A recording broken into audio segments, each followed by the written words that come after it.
온 세상이 눈과 얼음으로 덮여있는 겨울왕국, 여기는 지구 최남단 대륙 남극입니다. 우리에게 익숙한 세종과학기지는 여기, 장보고기지는 여기쯤에 있습니다. 그나저나 지구온난화 이슈 때문에 남극의 얼음이 녹고 있다는 얘기는 많이 들어봤을 텐데요. 실제로 남극의 모든 얼음이 녹으면 어떤 일이 벌어질까요? 그리고 얼음옷을 벗어던진 남극은 어떤 모습일까요? 오늘은 남극의 민낯에 대한 이야기입니다.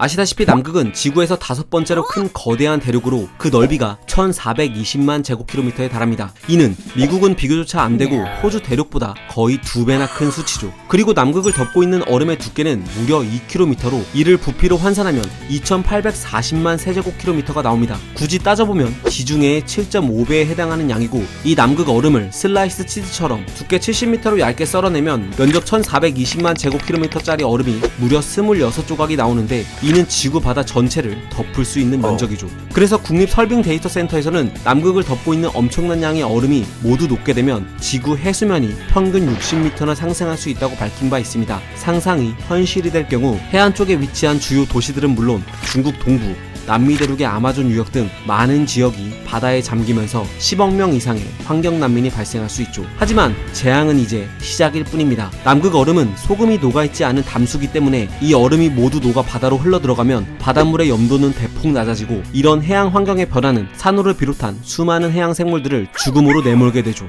더 큰 문제는 해양 대순환의 변화입니다. 대규모의 해수 순환은 바닷물의 온도와 바닷물의 염도에 따른 밀도 차이에 의해 발생하는데, 염도의 감소는 해수의 밀도를 변화시켜 지구의 해양 대순환을 망가뜨릴 수 있죠. 해양 순환은 결국 대기 순환과도 연관돼 있어 결국 지구의 전체 날씨가 극심하게 변할 수 있습니다. 마치 영화 투머로우처럼 지구는 급격한 빙하기를 맞이할지도 모를 일이죠. 반대로 얼음 속에 갇혀있던 이산화탄소가 대기 중으로 나오면서 극심한 온난화를 불러올지도 모릅니다. 자, 그렇다면 기후 문제는 둘째치고 얼음옷을 벗은 남극은 어떤 모습일까요? 여러분은 이런 모습을 상상했겠지만 사실 모든 얼음이 녹은 남극 대륙은 이렇게 생겼습니다. 지난 2019년 캘리포니아대 지구공학자 마티에 교수는 남극의 얼음층 아래의 지각을 조사해 남극 지도를 새롭게 그린 논문을 발표했습니다. 이들이 밝혀낸 남극은 하나의 거대한 대륙이라기보다는 호주만한 본토 대륙 하나와 말레이 제도 같은 크고 작은 섬들로 구성돼 있었던 거죠. 여러 섬으로 쪼개졌다고 해도 남극을 우습게 볼 건 아닙니다. 남쪽에는 안데스, 로키, 그레이트 디바이딩 산맥에 이어 세계 4번째로 긴 산맥인 남극 횡단 산맥이 그 웅장함을 뽐내고,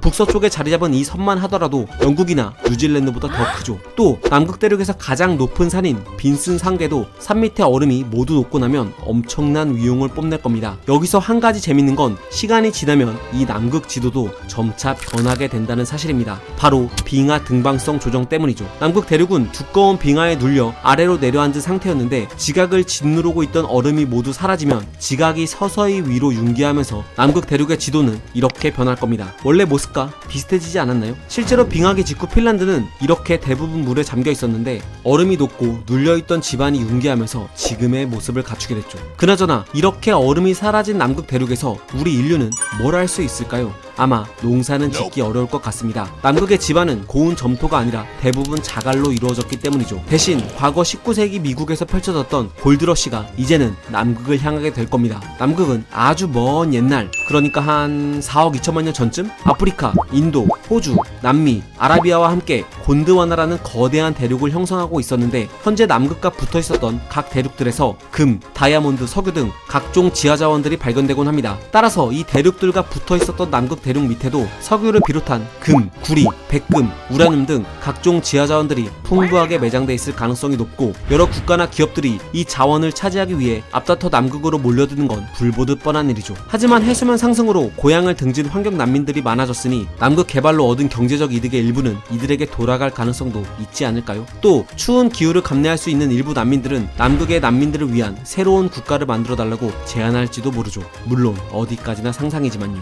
자, 그런데 남극의 얼음이 모두 녹고 난 뒤에는 진짜 큰 문제가 도사리고 있습니다. 바로 신종 전염병이죠. 지금이야 코로나19 청정지역이라 불리는 남극이지만 모든 얼음이 녹는 순간 동토층 안에 갇혀있던 미지의 병원군들이 깨어날 위험이 있습니다. 2014년 시베리아 영구 동토층에서는 피토바이러스라는 거대한 신종 바이러스가 발견된 적이 있고, 지난 2016년엔 이상 고온으로 시베리아 동토층이 녹으면서 얼어있던 동물 사체에서 탄저균이 깨어나 퍼지면서 술록 2,300마리가 떼죽음을 당하는 사건이 벌어지기도 했죠. 뿐만 아니라 지난 2015년 오하이오 주립대의 지핑저우 연구원은 티벳 고원에서 채취한 빙하에서 약 28개 속에 새로운 바이러스 유전자를 발견하기도 했습니다. 이런 면에서 남극 동토층에도 인류가 한 번도 접하지 못한 바이러스가 있을 가능성이 높고, 어쩌면 이들 중에는 인류를 위기에 빠뜨릴 무시무시한 녀석이 있을지도 모릅니다. 지금도 남극에서는 매년 690억 톤의 얼음이 녹아내리고 있으며 최근 6년 동안 LA 크기만큼의 빙붕이 사라지고는 있다지만, 앞서 말한 것처럼 하루아침에 남극의 모든 얼음이 녹는 일은 벌어지지 않죠. 하지만 수억 년의 시간이 지나면 판의 이동으로 남극 대륙의 얼음이 녹는 날은 분명히 올 겁니다. 오랜 시간이 흘러 숲으로 뒤덮인 남극의 모습은 어떨까요? 또 이곳엔 어떤 생물들이 뛰놀고 있을까요? 과학은 세상을 보는 창, 지금까지 과학 드림이었습니다. 감사합니다.